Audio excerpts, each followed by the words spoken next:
What's up, beautiful people? It's your boy, Nate Jackson, comedian extraordinaire. This is another episode of OpinioNated, America's best new podcast.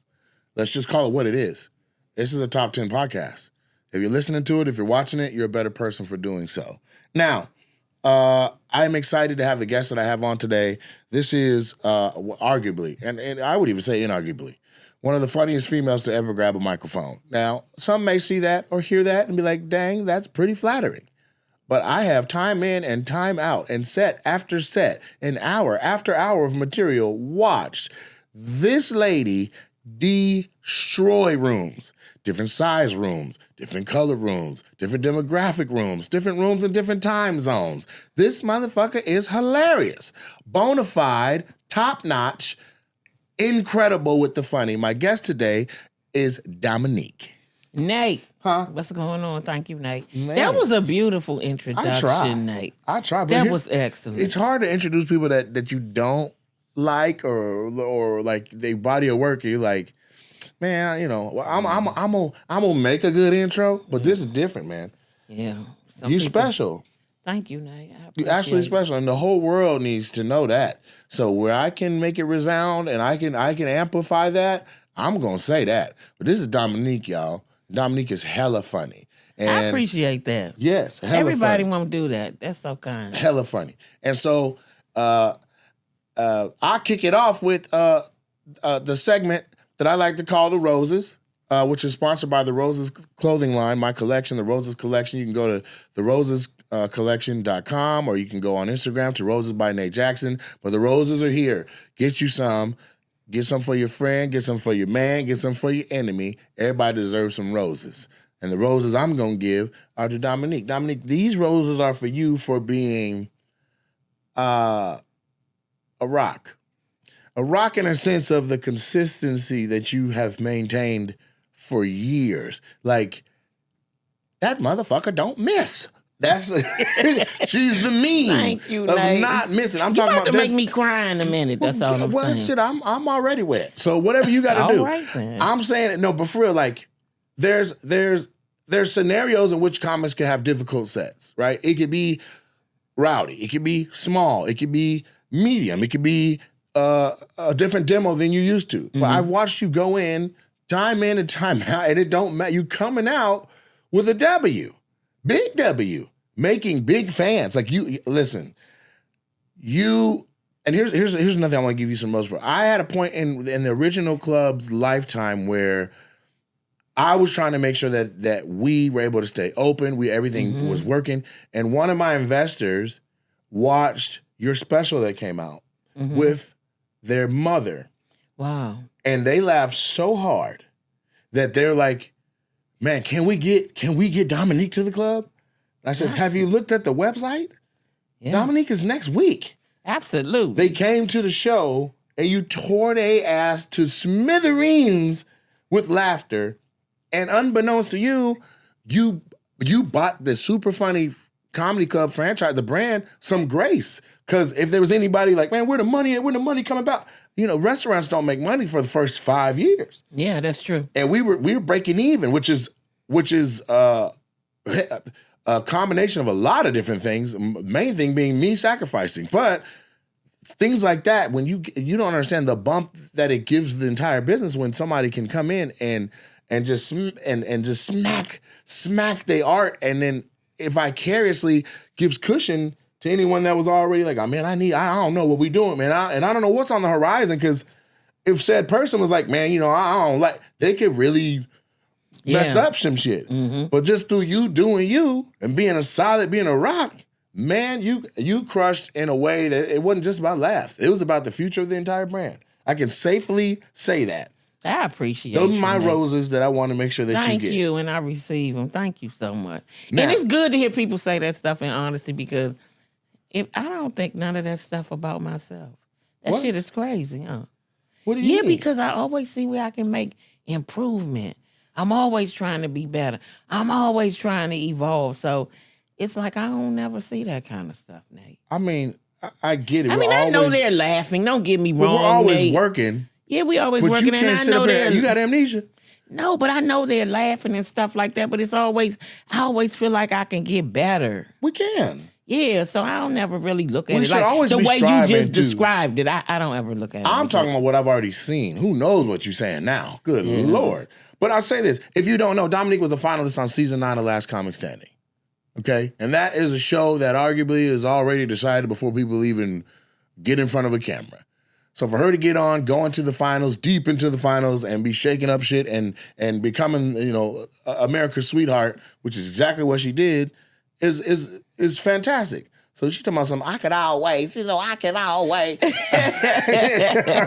then, like, you act like you weren't a finalist on the show. I was, but that show was hard for me, Nate. Why? Because I had to write and everything had to go to the network because it was on NBC.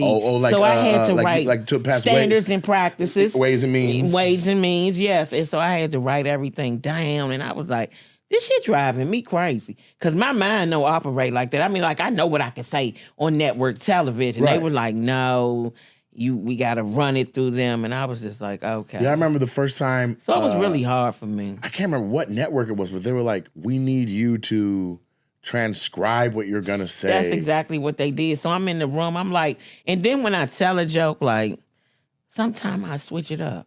So I might not say it the way I'm writing it down. Exactly. So I'm writing these jokes down. And then one time I wrote a joke about my father, and they were like, this is my biological father. Okay. Not my dad that raised me. But I wrote a joke, and they were like, So it's two different people. it's two different people. Okay. One father that I consider my father that raised me, Okay. and then my biological father, Which one you call dad? The one that raised you. the one that raised me. What do you call the other one? I don't really call him anything, really. He has other kids, so I talk to my brothers and sisters because we're close. Right. You know what I'm saying? But I don't really call him nothing like that. Okay. You know, I don't talk about him a lot. Okay. Now, when they see this, they not going to believe I feel this way, but it's different with different kids, you know. Okay. I was earlier, they at the end of the order, so, but he, I wrote a joke about him, and NBC was like, is he going to say something? Is he going to sue? Right. Is he going to do this? I was like, he dead. They was like, oh, okay. I don't know that he was dead, but you know, I mean, he wasn't dead at that time. I do know when he died. Don't misunderstand what I'm saying. I get it. You But killed at him because this- you like, man, get this joke off. Yeah, I'm gonna get this joke off. Right. And I don't know. He better not say nothing. Yeah, he wasn't. I don't even think he was dead at that time. But I Right. was like, I dare him to say some He shit. ain't gonna watch it, and if he do, I'll beat him He up. ain't gonna watch it. He ain't gonna watch it. But he could have. I don't know. He might have been dead, but I don't think he was at that time. What was the I joke remember. that it was worth killing your daddy for? Well, it was a joke about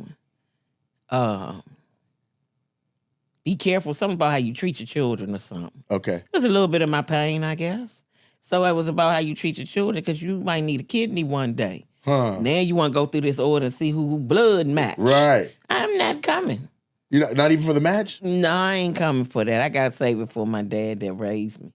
If you want to match with him. I might, in case he needed. I like that. Yeah. It's another level. So if you it was, like, it was, if you, I if you don't do remember match the him, joke, but it was that's in there. hilarious. But if you do match, I I need mine. congratulations. Yeah. You have a match. Yeah, even if I do match, I was just like, I'm not doing both it. these kidneys, player. Yeah, and then he drank. You know what I'm saying? So Right. I ain't gonna let you drink my good shit under the table. Right. I can keep mine. You don't even take care of your kids. Why would you take care of your kidneys? Yeah, so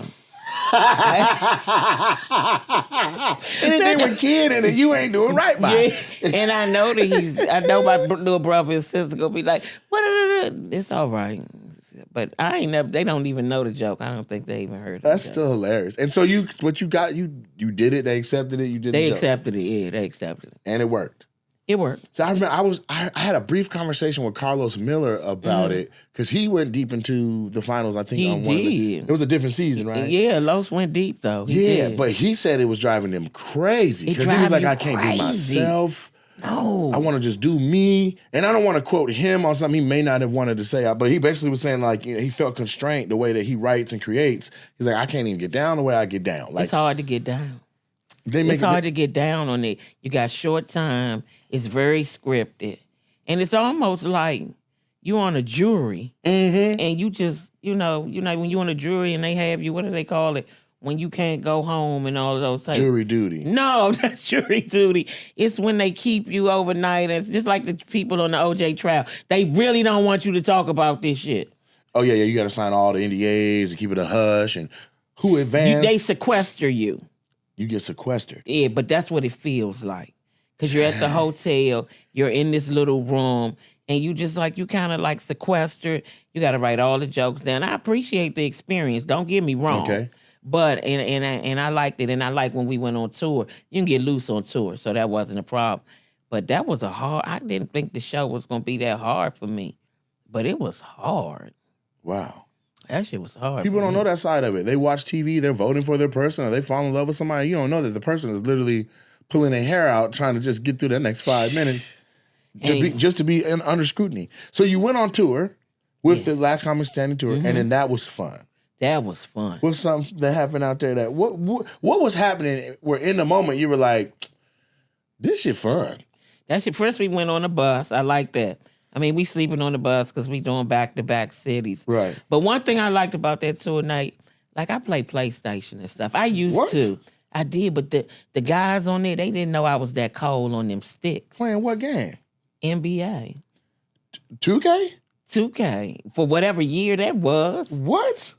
I got in Clayton English, shout out to Clayton. He bought a PlayStation. He bought the PlayStation. He was like, I'm going to go buy the game. Clayton won the show. He said, I'm going to go buy the game. I was like, all right. Clayton won season 9. He won season 9. That's right. That's my guy, man. And yeah, I love Clayton. And he went and bought the game. He went and bought the PlayStation. He went and bought the PlayStation. Clayton, I'm about to tell this story, Clayton. So, I beat your ass in that game that time. You won? Hell yeah, He's an Atlanta comic. They don't fuck around with 2K, man. They be on that shit all the time. Maybe he slept on me. Okay. He might have slept on me. You didn't pick the right team, dog. You should have went with your go-to team. He had a good ass team, and I came with the Tony Parker Spurs. Okay. I came with them Tony Parker. So you had Spurs. Manu Ginobili, Tony Parker. I had them, and I came with them Tony Parker Spurs, and we were back there. There was a little back room back there where you can smoke in that room and all that, and we was on the sticks. Clayton was on them sticks. I was like, I ain't played in a long time, but he didn't think I was going to do nothing on the stick. He thought he was going to dust you off. What? I beat his ass with them Spurs. And the Tony, we was coming back. Right. And I never forget this point.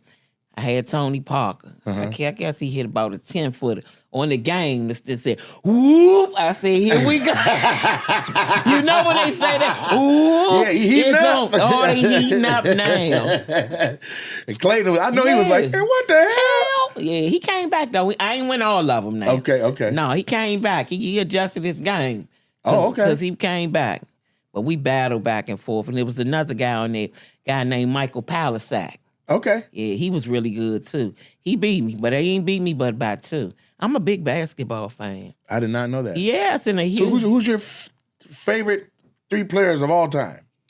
Gary Payton. What you know about GP? What? The glove? The glove? Are you kidding me? You're a Seattle Sonics fan? I guess you could say something, Sean Kemp and Gary Payton. I mean, you like Rain Man too? Yes, I like Deadlift Shrimp and all that. You're a Seattle Sonics fan. People don't be talking about no damn Deadlift Shrimp when they talk about him in that order. Do it. Couldn't he flat out do it? Yeah, from the corner, he was cold. Oh, my God. You like Nate, too? Yes, I like Nate. McMillan, yes. What? The whole squad. This is crazy. And... Now, hold on. Are you watching games regularly? Yes, I'm watching games, Nate. I'm not... hold on. This era of basketball is somewhat disappointing to me, and you can understand that because the game has changed. But go ahead. No, you go ahead. Why is it disappointing? Because it's not played the same way. You like hand checking and physicality? Oh yes, I love it.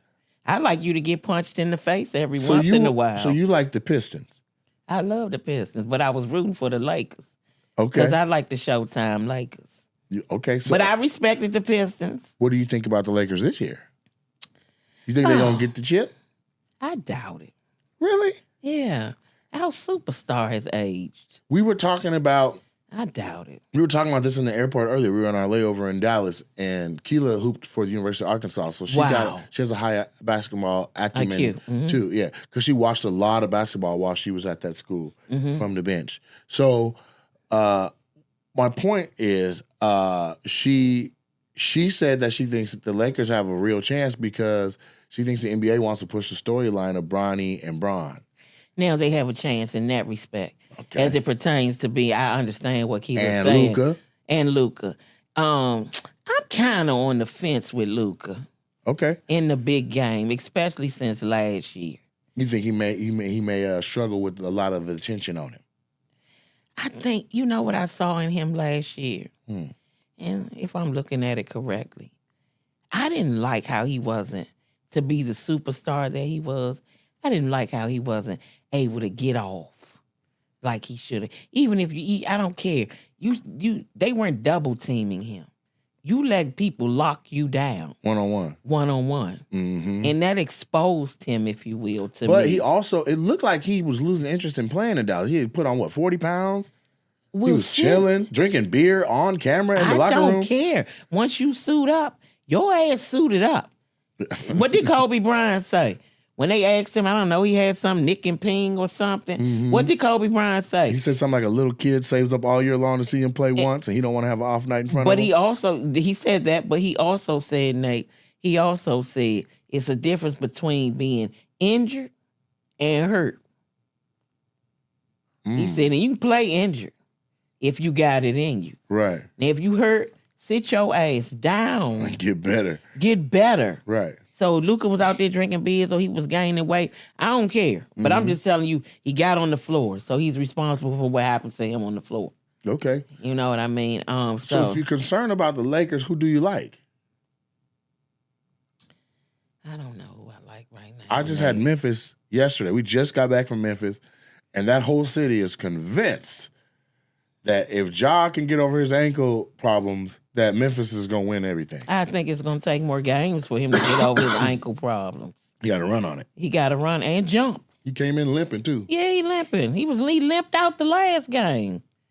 Before that game, in the playoff. So then who do you like? But I'm a Lakers fan. Someone always liked my team. You just asked me. Who scares you Lakers matching up against, whether it's even possible or not? Right now, Lakers line up against the Warriors with Jimmy Butler running around. The Warriors are a different team to me.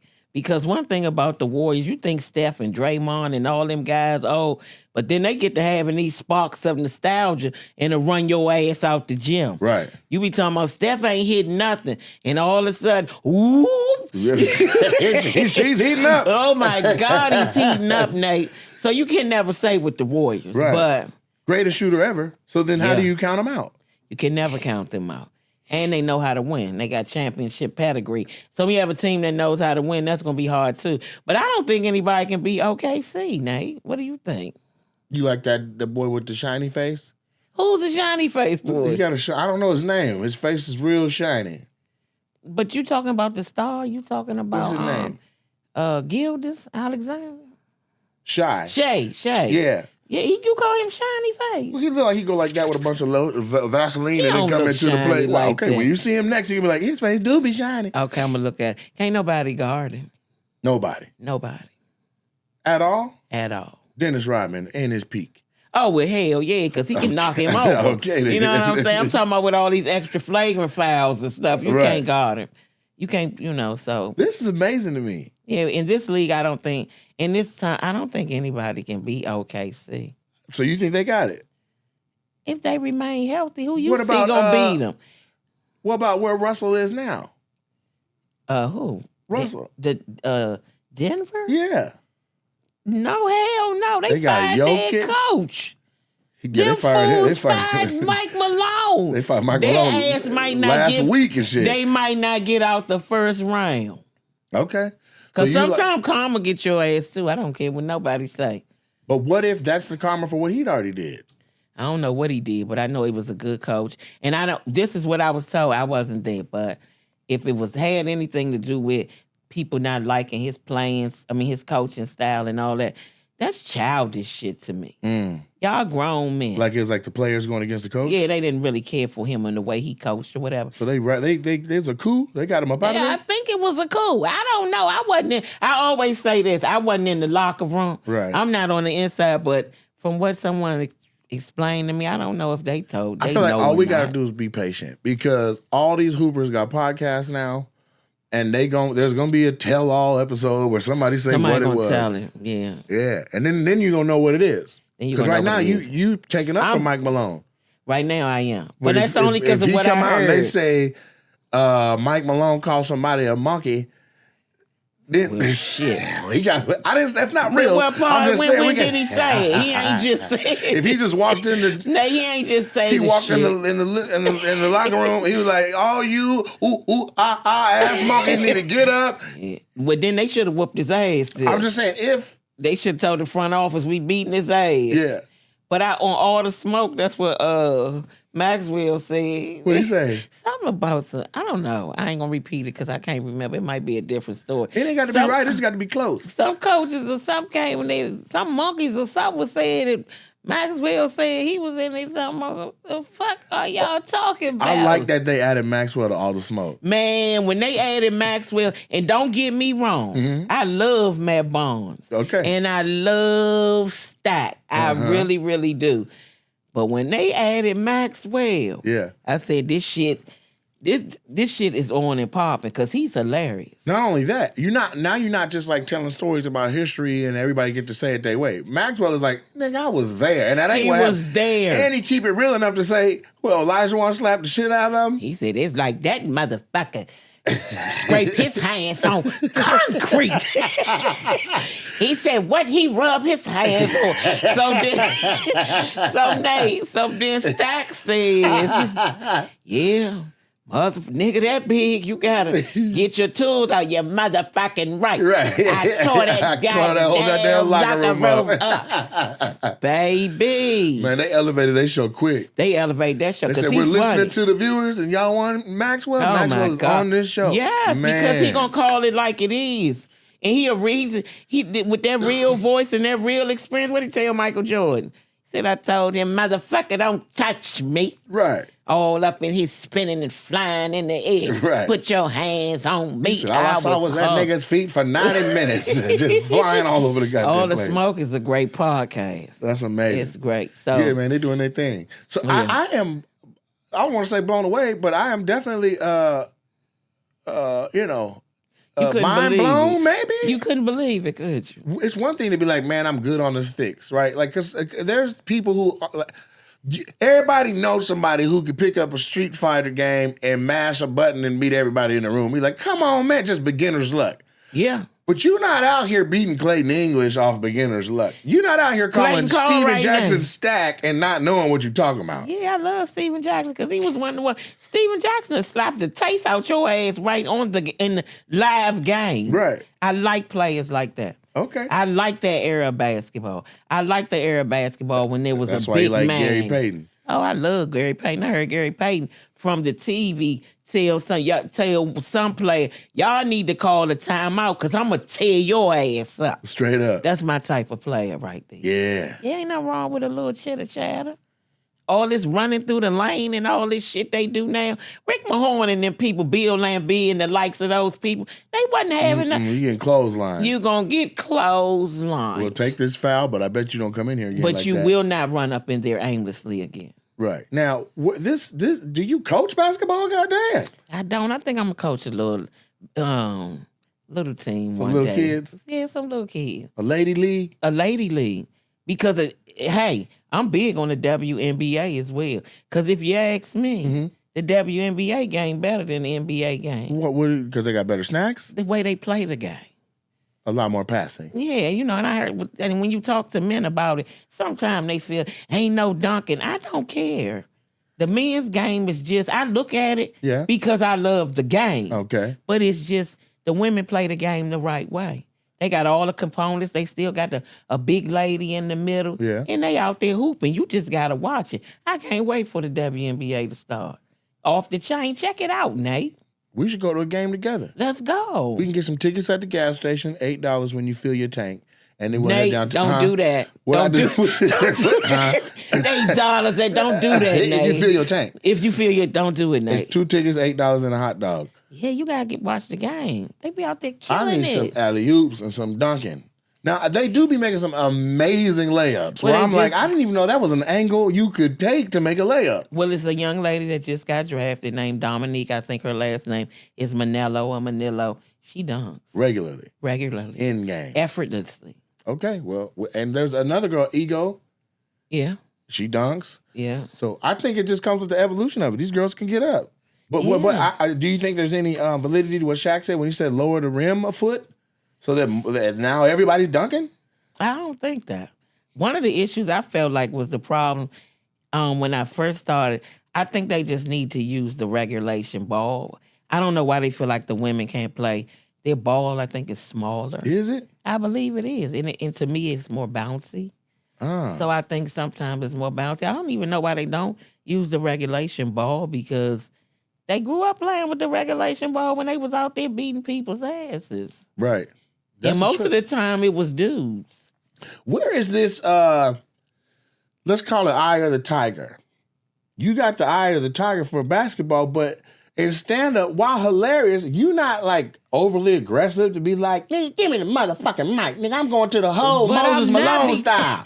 Right, but that's just in sports. That's a whole nother ego. That's my alter ego over there in the sports game. But I wanna see that ego do a set. I don't know how, Nate, because when I'm on stage, I'm just being me.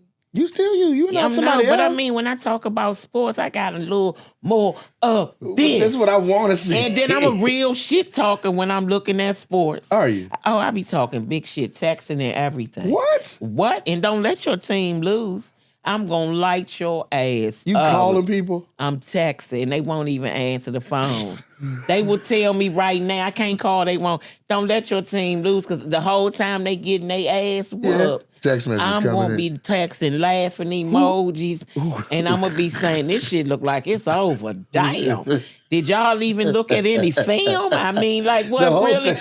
Y'all didn't look at the team He's play. open again. Oh, my God. Who are you tormenting the most with this? My family members. Oh, my God. My brothers. Okay, well, let me ask some stuff. I'm going to grab a random card out of here. If I could tell jokes like that, they'd be like, she doing too much. You know, they be too critical on women. They always give us the blues about everything. Okay, this one I grabbed. It's a shift, but here you go. All right, let me see. What's the worst job you ever had? That's the one. Okay, so yeah, you worked at a post office. I did. And you worked at the OBGYN. Mm-hmm. And that is what I was able to find via just a little bit of light research. But I know that ain't all the jobs you had. I worked at the movie theater. In the box office. Really? Yeah. So was that your favorite job or just one of them? It wasn't my favorite job. What's the worst job you ever had? Nate, I never stayed at jobs that long. What you mean? Like even at the movie theater, I didn't have a ride to work. I quit. I called them people, told them I ain't no way to get there. And when I quit, my mother lost her mind because she was like, why didn't you catch the bus? Well, shit, y'all been driving me to work. I don't have a ride. My mind didn't say get on the bus. It just was you quit from home?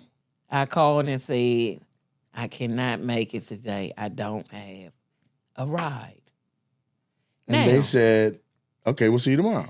And I was like, so I'm just not I'm not coming back. I'll never have a ride. Yeah, I'm not going to have no ride because I'm not about to catch the bus. I ain't feel like that shit. Did you ever go back and watch a movie there? Hi, y'all. Oh, no. I didn't watch movies there anyway. It was new, though. It was new when I worked there. So I just quit. I was just like, I don't have no ride. My mother's like, you're going to have to figure out how you going to get to work. Okay, I don't have no car. I was never thinking about the bus. It was never entering my mind. That I'm getting on city transportation. Not for that job. I take city transportation. I mean, I have taken it through my years of growing up. But just for that job, I was just like, I'm not doing that. Don't ask me why. I was just being wild or something. What other job have you walked out? Like, have you quit? I quit the OBGYN. And I quit that job because the doctor that I was working for died. What? Yeah, the doctor that I was working for died in a car accident. And On the spot? coming, like, she worked in different practices. She was going from practice to practice. Practice. She was on her way to the practice that I worked at. Okay. And she got in the car and she died.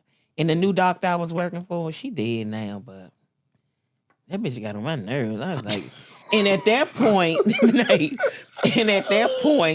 this is how I know what I'm doing is my destiny. This bitch got on my nerves. You know what I mean?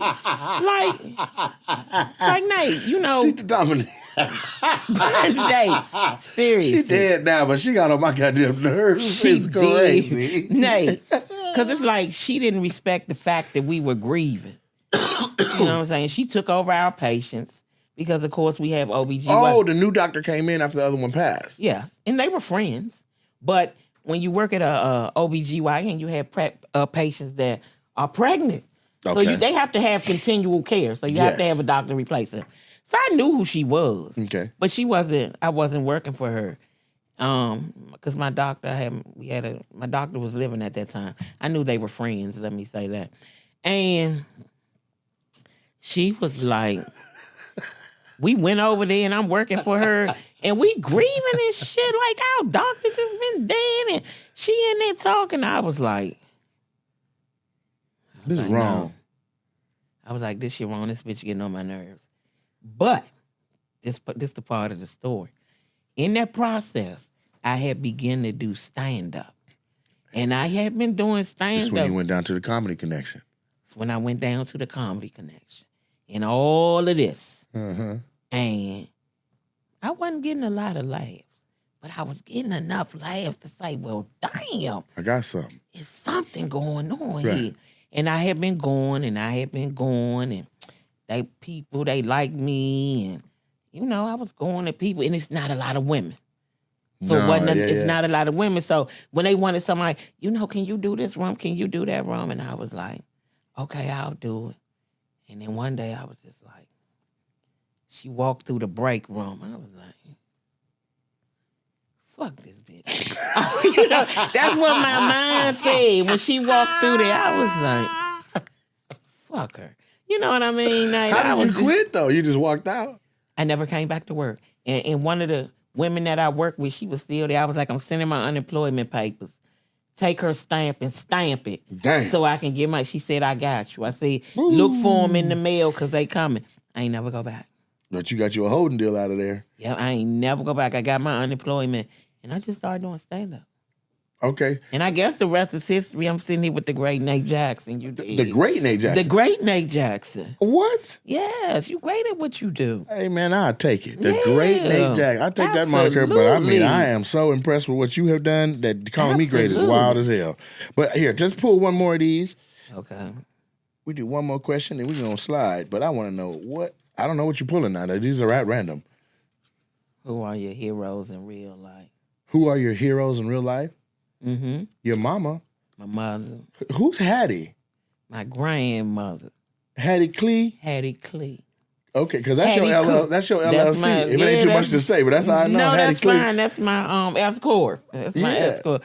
Hattie Clee. Yeah, listen, get your business together. You heard Hattie that. Clee Incorporated. Not just an LLC, an S-Corp. Yeah, you better get your business in order Mm-hmm. and take all your damn money. The IRS, they cold-blooded. Man. Shh. I got a Black Jesus check. It was almost like I wasn't on set.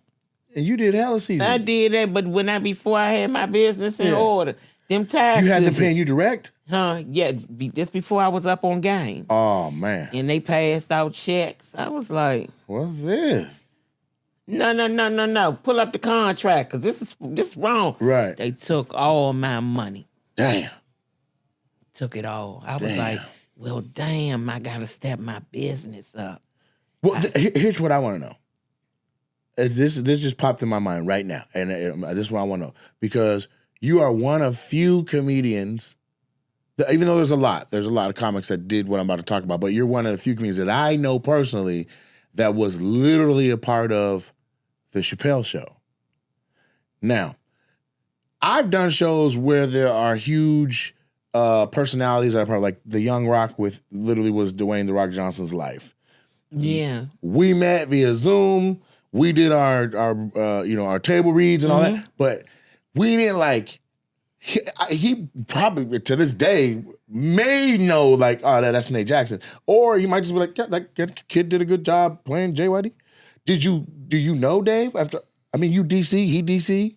I do know Dave. Really? Yeah, I met Dave. I think I want to know this nigga so bad. Now I don't know him all like we all hanging out together, but I do know him. But if you drove to Yellow Springs up on his property, he would know who I was. Yeah, you saying like that? I want to know Dave like that. Yeah, I want to drive up. Dave. No, I want to share cigarettes. Come on, Nate. Nate. I got a whole. There's 4 stories. Every time I met Dave, and every time I meet this nigga, he be looking through me, and he don't know it's me. But he been borrowing cigarettes for years. Nate, you got too many connections, Nate. All you got to do is make a phone call. I'm sure he knows you. I am of the thought that everyone knows everyone. It's too small of a business. I think he knows you. When do you see him? Is he working? I mean, like, what's the circumstance? I mean, the last time I saw him, he bumped everybody at the Improv, and then I got unbumped because I said D-Ray, because I wanted to do JFL. Okay. This was a few years ago. And you went there and demolished JFL. No, didn't. I could not get it. No, but this last time. Oh yeah, for sure. Yeah. But that's later. At this time, I'm just trying to get. I can't even get an audition out of them. Mm-hmm. So they told me that they were auditioning JFL callbacks or something in the lab on a Monday night, and D-Ray's room was right there. So I go over and finesse to be like, hey, I know you guys only came to see your own showcase people, but I'm about to perform next, and I know y'all have not seen me. So if you get a lull in your programming, could you please peep through this back door and watch my set? Mm-hmm. They're like, okay. We don't normally do no shit like that, but if we get a lull, we will. It's not a promise, not a guarantee. I go back over, I'm like, D-Ray, nigga, they said they'll come look, and I don't know when or how, but I just know if I'm on stage, somebody, even if it's an assistant, is going to pop over and be like, so how was he any good? Just out of curiosity. That might not get me that year, but it gets me on the list to be like, let's see him next year for an audition. I just needed an in. I couldn't get nothing. I come back from the other side, and I already had a spot on Mo Better Mondays. Mm-hmm. I'm like, D-Ray, I'm good now. He like, nah, man. Chappelle came in here, man. He bumping everybody. That's for all of us. I mean, like. Yeah, but I said, no. JFL said that they'll look at. Okay, listen, Dave can walk in here and bump anybody on God's green earth. That's fine. But tonight, the stars have aligned in a way for me to get seen by JFL on accident. Please don't put me after whatever Dave is gonna do. Please. Yeah. He's like, nigga, I'm not a controller. What the fuck are you talking about? And I don't know what came over me. I said, where Dave at? He said, nigga, he back in that booth in that back corner. You went to talk to him? Yeah. I said, bet. He said, nigga, what are you about to do? I said, I'm about to get unbumped. He said, you went to the right person, though. He said, and D-Ray said, when you finish talking to him, you tell me exactly what the fuck he said. Don't come back on no bullshit. Because I guess maybe D-Ray knows somebody then went over and said, hey, man, blah, blah, blah. And somebody said, fuck you. And then they came back and said, yeah, he said it was cool. So then you trust them, put them up, and the person's like, man, what the fuck? I just said no. Right. So he said, keep it real with me. So I go over there. I said, hey, Dave, man, I'm sorry to interrupt me. He was laying down in the booth, feet up, wearing some goddamn Alexander McQueen. Yeah, laid up under the edge of the table where he didn't care if people saw him chilling. I said, man, listen, if you could, I said, please, JFL's people is next door, and they said they'll give me a look. If you could allow me to do my 8, just give me, I had a 10-minute set. Mm-hmm. I'll do 8 minutes. I won't even do the full 10, but just let me get my little 8 off before you do what you do to this room, please. He said, the audacity of this nigga. I'm gonna do it. And then I started watching, hey, I turned back. He said, 8 minutes, nigga. Yeah. You do any more than 8 minutes, you don't want to know how that's gonna go. I get on stage, 7 minutes, 59 seconds. I'm rocking. They're in the middle of a laugh. I looked down at my shit. I said, I gotta go. That's right. Right in the middle. That's what the you whole call crowd being was like, man, what the fuck just happened? Yeah, that's what you call being professional. He got on stage. He said, I ain't never seen a nigga do exactly 8 minutes. Mm-hmm. But that's and then everybody was on him in the lobby, and Melanie Camacho was there. She was like, David, and it was literally like all these people walking in between and trying to get his attention, or whatever. And she's like, David, and he looked, and like a few people's shoulders are just enough to part through a few people, and he was like, nigga, you funny. That was enough for me. So yeah, he has a know of me. That means a lot. And I've had him booked at my club at one point, and then he couldn't come because it was like COVID constraints or whatever. But I want to be. That's where I wanted to be. I was talking to Ralph Barbosa, and he had a moment with him where they were smoking a cigarette together in the lab at the Improv, where Dave literally, he hands him a cigarette, but he passes him a torch. Yeah. I'm like, one of the little. It's a Newport short or but whatever the cigarette was. Get it though, Nate. It's gonna that's gonna happen. If I get it, I get it. If I don't, I don't. Though. But God damn it, I want to be like, hey, Dave, man, come on out. Man, come fuck with your boy. Or he got a comedy club in Yellow Springs. I got mine here. Like, the comedy world is too small to not be like, man, if you don't see me coming up as a force that's worth being like, at least. I don't even think it has anything to do with that. Not as a threat, but just as like, this is somebody worth knowing. You know what I'm saying? But I don't think he does. I don't think he feels that way. It just hasn't aligned yet, but it will. Because he said do the 8 minutes. He real cool, though. True. He really and is. I feel like he a laid back, cool guy like that. For real. Even when we did the Chappelle show, I'm standing outside. Yeah. He comes outside to smoke a cigarette. Before that, I was doing the movie with Tracy Morgan. I don't know why I can't even remember the name of the movie right now. It was back in the day. It's a Tracy Morgan movie? Tracy Morgan, produced by a producer named Vanessa Middleton. Was it a movie show? A movie it was or a TV show? Sorry. 30 Years to Life. That's the name of it. Okay. Dave, so we're shooting like in New York, down by the Boston Comedy Club. Okay. Lower Manhattan. I'm on set. Dave just walks up the street, chilling. He just walked like we in the set. He just walking like I ain't not even Dave. What? Yes, hell yeah. He walking right up the street, and he saw me, and we talked for a few minutes. He said, "This feels good, doesn't it?" I said, "It does." He said, "Just remember one thing. Humility is free." He said, "It doesn't cost you anything, Dominique." It does not. It's free. And I was like, okay. And he just kept walking up the street. And of course, I turned around and watched him walk off. And then on the Chappelle show. I want to know where the hell he was coming from and where the hell he was going. But it's New York City, so you never can tell. Right, but was your guys' conversation in regards to humility? No, but he was telling me as it pertained to being in that movie. Which I get, but where did he just come from or somebody was lacking? It was obviously meant for me. Obviously, it was just meant for me. I don't know where he came from. I looked up and he was walking up the street. And even in the Chappelle show, and I was like, this is crazy. We on the Chappelle show, we on the set, we in a break. I'm outside. He comes outside to smoke a cigarette, and we talked for a little while. And he was like, "Thank you for doing this show." I was like, what? Thank you. You know what I mean? I was like, thank you. Right. I'm like, what is this all about? But it's just who he is. That's how I know things with you and him will align because he a cool dude. Yeah, you ain't never heard nobody. Hey, tell me who you ever heard say Dave wasn't a cool dude. Faison Love. Oh, yeah, but that's... Shout out, I love Faison. Faison's my nigga, but you asked me if I knew somebody. Yeah, but you know Faison. But Dave knew that too, because the night I'm talking about, when I got unbumped, that was the night Dave came down to address that on stage. Faison said, "I don't do no black shows. What's up, niggas?" And then ripped.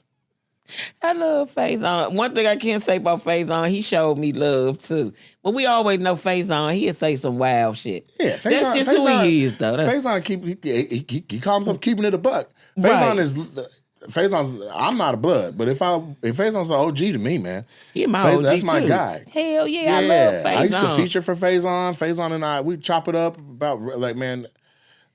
If it's on his heart and his mind, he gonna say the shit. Right now, he might go into some crazy shit too. He beefs with who he got beef with. Yeah, he beef with who. And I'm not co-signing all of that. I'm not in that beef. But what I will say is, Faison's always been real to me. He's always been a real one to me. He has treated me that way as well. Yeah. I don't have nothing bad to say. And when they was giving out Netflix specials, he said, "Where the funny women at?" And he put me in the list. He was like, "Where Dominique's special?" I was like, "Oh, shout out to Faison. Thank you, Faison." But you haven't gotten one. Not yet. Are you going to do Home Team? Is he going to do one? I don't know. Okay. Is it the kind of thing where you can't say nothing or you just don't know? Because I feel like I'm from the school of thought of what we waiting on, and my means have changed, and I would like to Quite. They have changed. They have changed. No.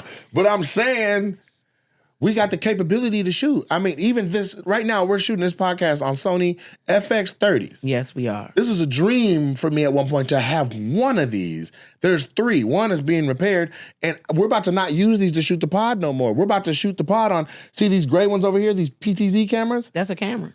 Absolutely. It's a camera that you can, without anybody even in the room, it can point and zoom in on you and give us different shots. So, yeah. And those are 4K. So if this is on now my backup, there is parts of my Netflix special this camera it captures. Oh. You understand what I'm saying? Like if you understand lenses and glass, and if you rig this camera up right, these 2 cameras right here, you can shoot a feature film on. And I'm not bullshitting. There's feature films shot on these. So what is we doing? Now you need a theater, you need audience, you need cameras, and what, we need material? No, we don't need no material. We don't need material. We don't need no outfits either. God damn, Dominique, you out here. We might need some outfits. Wearing peep toes. Peep toes. That shit is fun. Dominique They was like peep toes. Not the peep toes. Not the peep toes. Little fashionista. You gotta kind of look decent, especially in these video times. They'll tear your ass up. Yeah, they will film you. You and can put look you nice online. and they'll still fuck you up. Yeah. You be like, that whole outfit, that look nice. They be like, not that goddamn socks though. Right. You be like, come on. There's now. somebody in the comment I just addressed. They're like, damn, he love that little shiny hoodie. But before I can even get to it, somebody was like, nigga, that's his brand. And I was like, yeah, I got a couple hundred of these players. These are on sale. Oh, they gonna tear you up. I'm gonna wear my own shit now. Yeah, you supposed to. Why wouldn't you? Who doesn't do that? Yeah, they gonna tear I wonder, you up. does Dave know he's moving like a mystical wizard and shit? Like, does he know that his behavior is creating legendary stories? I don't know if he knows. I feel like Do legends really, really recognize and know that they're legends? I don't think he knows. I just think he's being himself. he has to know. You think he knows? Hell yeah! Because what would you do if you knew you affected people in that way? Wouldn't you manufacture it maybe a little bit? You walk up to a family and people like, you guys know which way gate D17 is? But I'm saying I And don't they're think. like, what's that fucking But Dave Chappelle? I'm not a person, Nate, that thinks I don't know because I know how I view myself. So I think people view themselves differently from others. I get it, but look how he does spots. He'll come, he can do a show, you can't market him, and then boom, Dave Chappelle. Like he has the world tour, but he'll come and do a little spot. Like he'll do a club my club size and smaller. And he gotta know he's moving like that. Like he's a legend. He is, but I don't think he thinks about it that way. I don't think it affects him that way. It affects us that way. Because if it affected him that way and he felt like, yeah, I'm this legend, woo, woo, woo, he probably wouldn't be popping in these spots. True, but let's say he does him and him doing him affects the people. And then the people, because of cause and effect, they react to what they just saw and he sees that reaction. At some point you do realize like, okay, when a motherfucker realizes me, it do something to him. Okay, but let's say this. Maybe he does recognize it, but it's not anything that he holds on to. It's not a part of who he is. So yes, he recognized, okay, they're happy. They know it's me. And then he's back on just to being himself. I can see that. Because one night I was in the Dime. You Because been to the Dime? What's the Dime? It's a little dive bar in Hollywood. It holds like 100 people, maybe max. I don't think I've been in there. It's on Hollywood. Oh, is it on Cahuenga? Yeah. Yeah, I did it with Dave. See what I'm saying? And so I'm in there, and bars close at 1:30, 2 o'clock in LA. And then the little bar right there, then you can and then there's a DJ booth, and you can smoke. Stand right there too. Yeah, is that it? Yeah, that's it. I think that's it. They closed the doors to the public. Mm-hmm. Whoever was in was in. Yeah, that's true. And then Dave was sitting up high, just chilling. He was smoking a cigarette, and then I was like, nigga, this shit is fire. And I know he was just doing him. He wasn't doing anything mystical or nothing like that. I'm gonna be honest with you. I don't know if I wouldn't abuse that power just a little bit. I would walk up to somebody smoking, like, you got a lighter? And I know I might have a lighter in my pocket already. Yeah. I just want them to be like, oh yeah, let me see what I got. Oh shit. You know what I'm saying? Smoke with them and walk off. They got a story forever to be like, man, I swear to God, I was standing outside the Denver airport. Dave Chappelle walks up, asks me for a lighter. We smoke, we talk about family. Then he just leaves. And then he from D.C. Yeah. So you got to know our culture too. Yeah. You know, he real laid back. He real chill. Yeah. And I'm not going to say he's unaffected by who he is. Of course, he knows who he is, but he just take it all in stride. He not really, I think he does know his legend and he does know who he is, but I don't think he's not impressed. I don't think he impressed with it like that. Okay. You know, because that's like almost like the thing we talked about at the top of this. Yeah. Like I don't see all that stuff you said. I'm oblivious to those things. I can see when that. I think about in my head and in myself the things that I want to do and that I have to do. Yes. You know, you become oblivious to those things. I'm not saying that I don't feel like, oh, I'm good at the craft. I'm not saying that, but the way you describe it and the way some people describe it to me. Yes. And even when people tell me, I remember I tore up the club one night. It was a competition. And I think it was McGriff, comedian out of St. Louis. Yeah. He said, remember when I was at that competition? We were in the competition. And he killed it. Okay. He killed it. Yeah. He killed it. I ain't mean to put that T on there, killed. He killed it. But he didn't win. Okay. And you know, when you're in competition and you don't win, you feel away. Yeah, you want to win. You want to win, you know, and especially if you feel like you better than the winner. You're like, I did better than that. What did they see? He went off. He said, and you walked up to me and said, put them people's furniture down.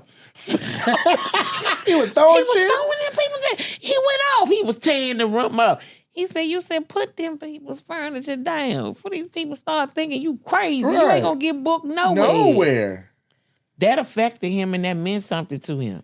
You know what I'm saying? Yeah. I just said it being me. Yeah. You know what I'm saying? I was just like, don't know. Because he went off. You mad right now. I get that. I lost too. I wanted to do the same thing, but I ain't do the shit. Right. But this ain't worth it. Don't make no it ain't mistake. worth it because where you trying to go. Yeah. So people do that to me a lot. Like they'll tell me gems and stuff I dropped on it. Sometimes I don't even remember.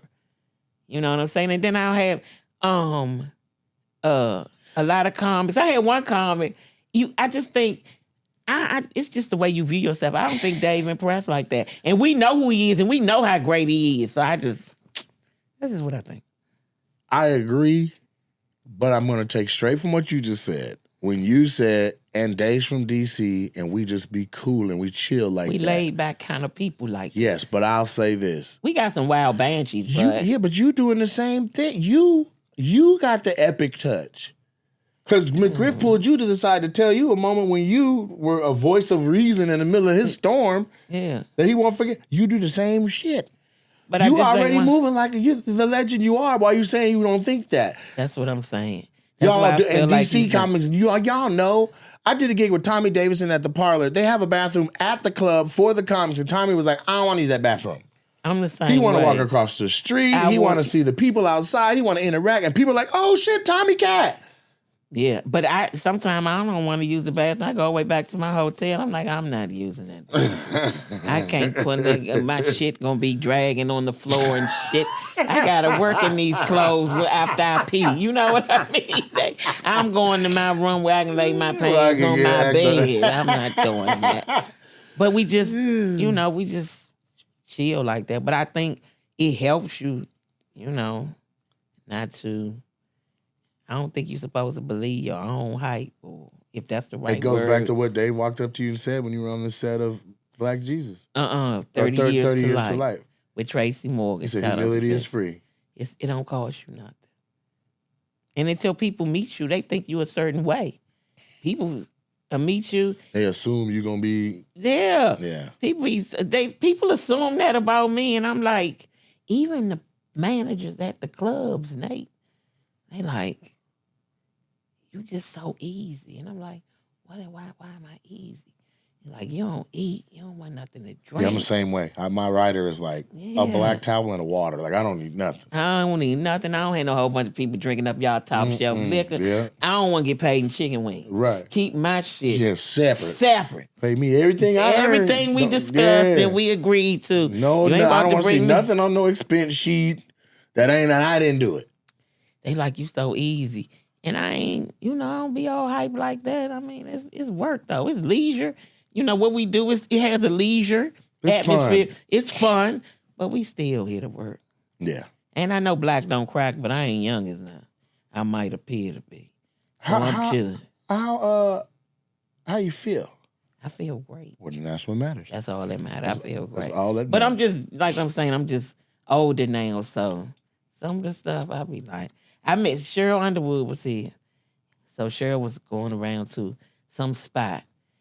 So you talking about this weekend? This weekend. So she was going to a... You saw her out? I saw her out. Where? I talked to her on the phone. Some after set.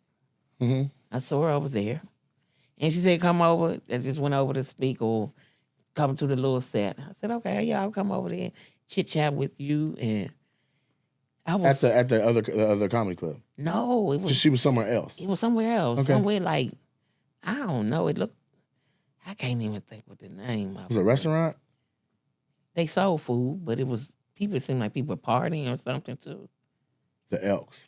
Maybe. It was when you walked in, it was wide open with seats on one side, seats on the other? I never got in because by the time I got there, she was leaving. I'm just going off what... But the point I'm trying to make is how boring I am. When I called and said, I'm on my way, I was so happy. She said, well, I'm getting ready to go. I was like, I'm 5 minutes away. Gave her a hug to go back to my room. I was like, thank God, because I ain't even feel like that. I was like, she killed that. I was so happy, Nate. I was like, because I ain't feel like going, oof. That was so good. That's what's up. Yeah, so I don't be. So you and Cheryl are good? Yeah, we good. I'm good with everybody, though. Cheryl came through and did me wild. And so we'll have to sit down and go. Her and I need to chop it up so that we're on the best of... same page. And... The best of terms. Yeah, because, you know what I'm saying? I understand that the way we do business is based on our experiences in business, right? But sometimes you can take your bad experiences and apply them to a good situation, and you can mess the new thing up because you worried about what happened before that had nothing to do with the new thing. Okay. Damn near like relationships. Okay. So I want to sit and chop it up at some point, or I don't, but it needs to happen. Yeah, it's good. Ain't nothing wrong with healthy conversation. Yeah, you got to have a healthy conversation. Yeah, but it got to be the conversation where I want to listen to her in full. That's and good. Then be heard. That's how conversations work well that way. Yes. So many people can't have conversations. I'm going to tell you the worst conversations to me when people can't let you make your point. Like, soon as you start talking, they start talking. I'm like, I listened to everything you had to say. And then before I could finish 2 words, now your ass is talking. We're not effectively communicating. And we big-ass grown people, and we not effectively communicating. So I think healthy conversation is good. Yeah, one of my pet peeves is when the rhythm of the conversation gets to where as soon as I open my mouth, you open yours. That's basically, I guess, what I'm saying. It is. But I was watching a TED Talk about... because I'm a communications major, but I was watching a TED Talk where this guy was talking about like true quality listening. He said like 99% of people in a conversation will listen to the other person's first 10% to 25% of what they're saying. Either they do know where the person is saying, or they do know the direction they're going, or they assume that they do. Then they start building what they're going to say next. And while that person is talking, all they're doing in their head is thinking of that thought that they're trying to say. Right. Did you see me earlier pivot? I was gonna say something. You're like, no, but you go ahead. And I was like, nope. What I was gonna say out the window. I want to know more about what you just said. Yeah, but people they you and so you're not communicating effectively because you already got your answer ready. Right. Let me finish what the hell I'm saying, and then you don't know what I'm about to say. You thinking you know what I'm about to say. Because that's how controlling your ass is. Let me finish what I'm saying. and then say whatever you have to say. Because I don't have an answer for you in my head about anything until you finish what you're going to say. I don't know what direction you going in. Even if I think something, you might turn and say something totally off the wall. So I think good conversations on. You're a good listener. Yeah, I listen. And I pride myself on that same thing. But here's the thing. I'll say this. One of the things I've been able to do a long time, even as a little kid, was I'm intelligent. And in a conversation, I can effectively know which way somebody's going or what they're going to say.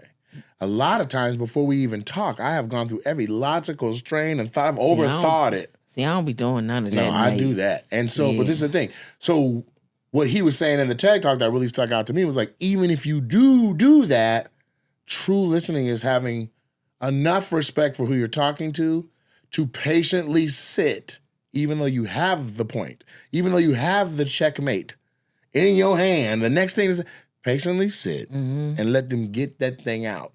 Let them get it out. Yeah. Let them get it out. Yeah, and I didn't always be like that, especially if there was emotion behind it. Right. You know what I'm saying? And you don't always have to answer right away. Because sometimes when I'm listening, sometimes I have to take a pause. Especially if you say some crazy shit, I'll be like, okay. And this motherfucker's playing with me. So let me see how I'm going to address this.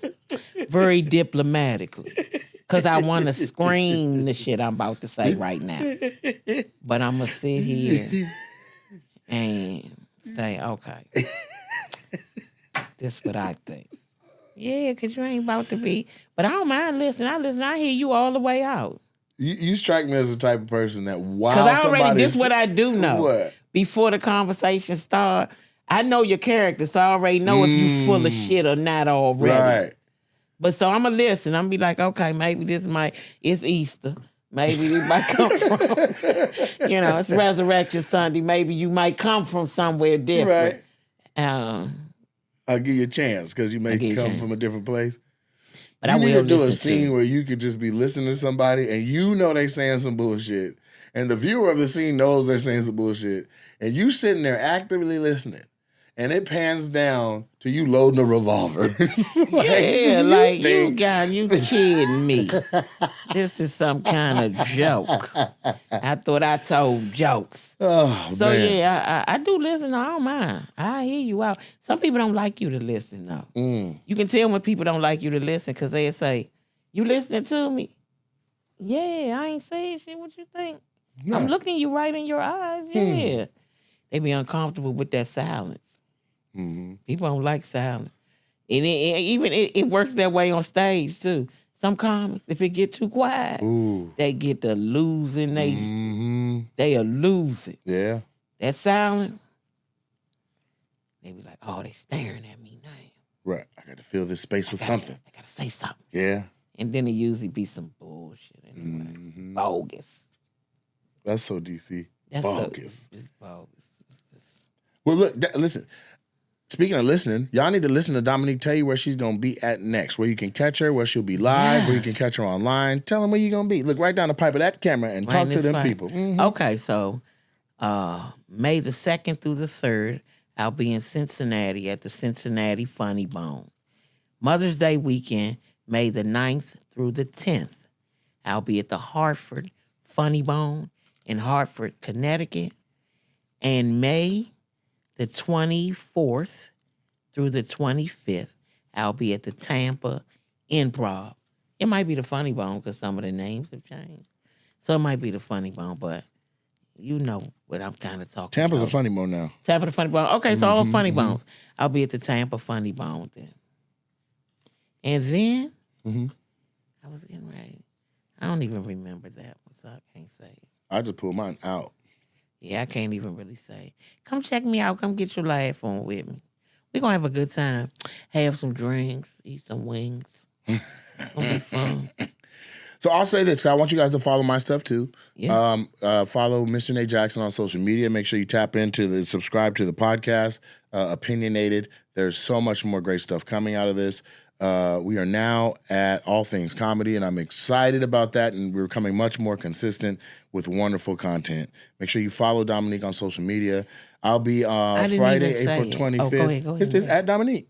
No, it's not. What is it? It's at Dominique Comedy. That's right. So it's my name, DOMINIQUE, Comedy, COMEDI. I just spelled Comedy it with an I? Yeah, it's really comedy, but I just spelled it with an I, and I call it comedy. There you go. So Yeah, Dominique that's it. Comedy. And it's on everything. Everything? Except Facebook. That's Dominique Comedienne, COMEDIENNE. Outstanding. Make sure you give her a follow on all the platforms that you rock with so that your platform experience is better. Okay? Check me out Friday, April 25th, this Friday coming up. I'm at the Houston NRG Arena. If that day has already passed, then look forward to seeing me at the Pageant Theater in St. Louis. We have 2 sold-out shows, or we have 2 shows that night, one at 7:30, one at 10 o'clock at the Pageant in St. Louis. On May 3rd, Oklahoma City, the Criterion. May 9th, Lexington, Kentucky, 2 shows that night at the Lexington Opera House. And then we're going to head over May 10th to the State Theater in Minneapolis. And there's many more shows. Make sure you check NateJacksonComedy.com for all my dates. I'm coming to the Miami Improv, and I really want to put some emphasis on 2 things. The Raleigh Improv that I'm coming to, and I'm coming to Boston to do the Wilbur and the Chevalier in Medford, Massachusetts. I really would love to see massive numbers done there. We added a show at the Wilbur. I see it on my schedule now. Thursday, June 5th, the Wilbur. Right now we got 7:30, and then there's a 10 p.m. show at the Wilbur. Please check out my dates, NateJacksonComedy.com. And if you're local to Tacoma, check out SuperFunnyComedyClub.com and come and watch some of the most amazing talent that is alive right now, doing their thing pretty much 5-6 days a week. Appreciate y'all for your time. Love y'all even. Share this with a friend. Don't just hog this experience to yourself. Share this with a friend. Let's spread the word. Opinionated is a real deal. Y'all be blessed. Peace.